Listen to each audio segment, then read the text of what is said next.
Hi, my name is Terese GAGNON. I'm a PhD candidate in anthropology at Syracuse University. I would like to speak a bit about the influence that the work of Dr. Nάντιας Σερεμετάκη has had on my trajectory as a scholar and on my own research interest. I was first exposed to the work of Dr. Serametakis when I was an undergraduate student at the University of Georgia, studying anthropology.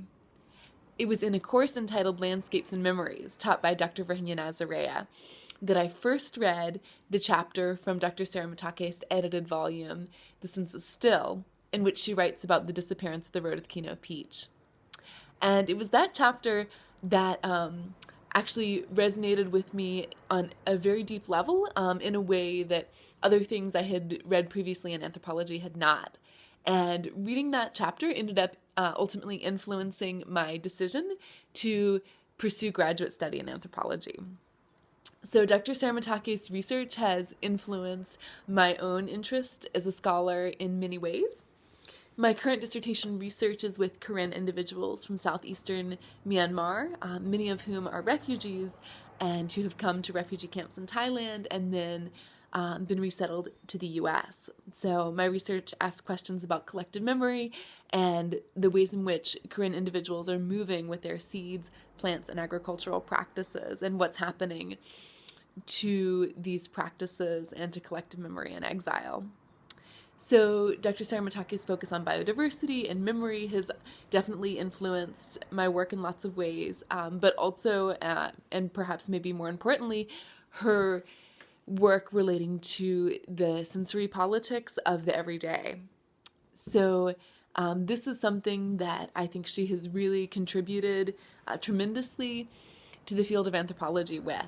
And her most recent work, called Sensing the Everyday, is yet another example of the way that she's pushing forward the field. So in that work, not only is she, again, showing us the ways in which the political is present in the everyday and in sensory experience, but also getting us to think about language with her focus on intercultural translation. She's doing something new for anthropology where we're having to think about how the actual theoretical concepts that we're using are tied to language and tied to certain places in epistemologies. Finally, another way that Dr. Serametakis has influenced my work is the fact that she is a poet.